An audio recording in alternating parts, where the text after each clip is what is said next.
मालदीव के राष्ट्रपति मोहम्मद मोइज्जू सोमवार रात चीन के अपने पहले राजकीय दौरे पर पहुंचे हैं। उन्होंने बीजिंग पहुंचने के बाद चीन को अपना भरोसेमंद सहयोगी बताते हुए दोनों देशों के करीबी संबंधों की सराहना की। चीन समर्थक माने जाने वाले मोइज्जू ने 5 दिन के अपने चीन दौरे के पहले दिन सोमवार को फुजियान में प्रांतीय अधिकारियों से मुलाकात की। वह ऐसे समय में चीन पहुंचे हैं जब प्रधानमंत्री नरेंद्र मोदी के खिलाफ आपत्तिजनक टिप्पणी करने वाले मालदीव सरकार के 3 मंत्रियों को सस्पेंड किया गया है। इस मामले को लेकर भारत और मालदीव दोनों देशों में राजनयिक विवाद बढ़ा है। हालांकि मोइज्जू के इस दौरे को लेकर अभी चीन ने किसी तरह का आधिकारिक बयान नहीं दिया है। चीन के विदेश मंत्रालय ने इससे पहले जरूर कहा था कि मोइज्जू चीन के राष्ट्रपति शी जिनपिंग के साथ चर्चा करेंगे और इस दौरान कई समझौतों पर हस्ताक्षर होंगे। चीन के विदेश मंत्रालय के प्रवक्ता वांग वेनबिन के मुताबिक मोइज्जू की अभी चीनी राष्ट्रपति जिनपिंग से मुलाकात होनी है। साथ ही द्विपक्षीय संबंधों को लेकर कई समझौते होने हैं। वांग ने कहा कि चीन और मालदीव के बीच संबंध नए ऐतिहासिक स्तर पर पहुंच गए हैं। हमारा विश्वास है कि इस दौरे के जरिए दोनों राष्ट्र प्रमुख द्विपक्षीय संबंधों को नई ऊंचाइयों तक ले जाएंगे। मालदीव की विकास यात्रा में चीन की अहम भूमिका। मोइज्जू ने China communications construction company (CCCC) के वरिष्ठ अधिकारियों से मुलाकात में मालदीव की विकास यात्रा में चीन को एक अहम सहयोगी बताया। बता दें कि CCCC मालदीव में कई बड़े प्रोजेक्ट में शामिल है। उन्होंने दोनों देशों के बीच के संबंधों को नई ऊंचाइयों तक ले जाने और विभिन्न क्षेत्रों में सहयोग बढ़ाने पर जोर दिया।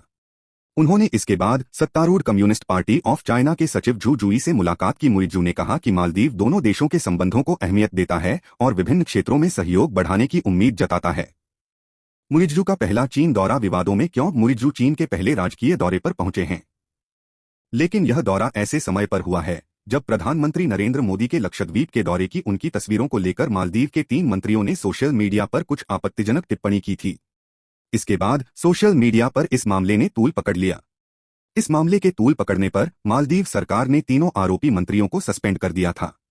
बाद में भारत में मालदीव के राजदूत को विदेश मंत्रालय ने तलब किया और इस मामले पर कड़ी आपत्ति जाहिर की। इस बीच दोनों देशों के बीच राजनयिक तनाव बना हुआ है। मालदीव के नए राष्ट्रपति मोहम्मद मोइज्जू ने अपने इलेक्शन मैनिफेस्टो में करीब 75 भारतीय सैनिकों की एक छोटी टुकड़ी को हटाने का संकल्प लिया था। भारतीय सैनिकों की वापसी पर चर्चा के लिए भारत और मालदीव ने दोनों देशों ने एक कोर ग्रुप का गठन किया है। मोइज्जू का स्लोगन था इंडिया।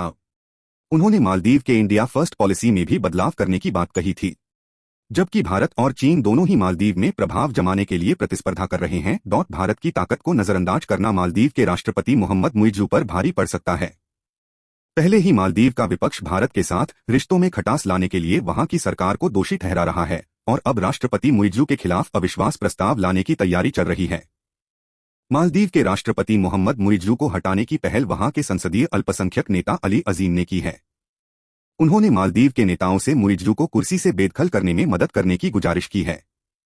अली अजीम ने कहा है कि हमारी Maldivian democratic party (MDP) party Maldives की विदेश नीति में स्थिरता बनाए रखने के लिए प्रतिबद्ध है। हम किसी भी पड़ोसी देश को विदेश नीति से अलग-थलग नहीं करने देंगे।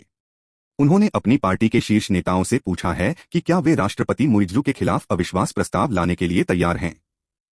टूरिज्म एसोसिएशन ने भी की आलोचना। भारत से पंगा लेना मालदीव पर भारी पड़ता दिख रहा है। बड़ी तादाद में भारतीय पर्यटकों की बुकिंग कैंसिल होने और ट्रैवल कंपनियों के विरोध के बाद अब मालदीव की टूरिज्म एसोसिएशन ने भी अपने मंत्रियों के बयान की आलोचना की है। Maldives association of tourism industry (माटी) ने बयान जारी करते हुए कहा है कि वह भारतीय प्रधानमंत्री और भारत के लोगों के खिलाफ अपने मंत्रियों की टिप्पणी की निंदा करते हैं। जब भी संकट आया भारत ने की मदद। मालदीव टूरिज्म एसोसिएशन ने आगे कहा, भारत हमारा निकटतम पड़ोसी और सहयोगी है। इतिहास में जब भी हमारा देश संकट से घिरा तो सबसे पहले भारत की तरफ से ही प्रतिक्रिया आई है। सरकार के साथ साथ हम भारत के लोगों के भी आभारी हैं कि उन्होंने हमारे साथ इतने घनिष्ठ संबंध बनाए हैं। मालदीव के टूरिज्म क्षेत्र में भी भारत लगातार अहम भूमिका अदा करता आया है। कोविड-19 के बाद इससे हमारे टूरिज्म सेक्टर को उबरने में बड़ी मदद मिली है। मालदीव के लिए भारत शीर्ष बाजारों में से एक है। भारत से माफी मांगे मालदीव सरकार। भारतीय प्रधानमंत्री पर बयानबाजी के बाद मालदीव के पूर्व उपराष्ट्रपति अहमद अदीब का भी बयान आया है। उन्होंने मालदीव की सरकार से कहा है कि उन्हें भारत से माफी मांगनी चाहिए। अदीब ने कहा है कि राष्ट्रपति मोइज्जू को पीएम मोदी के पास जाकर इस राजनयिक संकट को सुलझाना चाहिए। उन्होंने आगे कहा कि भारतीय नेताओं के खिलाफ अपमानजनक टिप्पणी स्वीकार करने लायक नहीं है। कैसे हुई संबंध खराब होने की शुरुआत?